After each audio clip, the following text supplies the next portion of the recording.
Welcome back to your own channel Cat to Correct. In today's video, we are going to learn how to make a copy of any object in Sketchup, like with the required measurement or multiple copy of any object in Sketchup. Before continuing in this video, we have a small request. Please do subscribe our channel to get more updates of such content. The third thing we will learn in this video, how to make a copy with required distance. Then again, it's the same way. We will click move tool, then we will select the X base point, then we will click control key on the keyboard. Then this is I have made a copy, but I need to give a distance. Then again I have to type key on keyboard 4.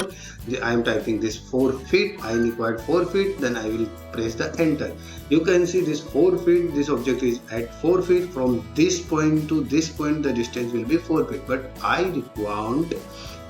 want multiple copy of this. So before clicking on the screen, any key on the keyboard, I will type 4x, then it will create 4 copies with the same distance. This is the 4 copy, third 3 copy and 1 object. We can measure this like by using measuring tool. This point to this point is 4 feet. This is the small video how to create a copy in SketchUp with required distance or multiple copies. If you enjoy and learn something in this video, then do like our video or thanks for the subscribe our channel. धन्यवाद. जय हिंद, जय भारत.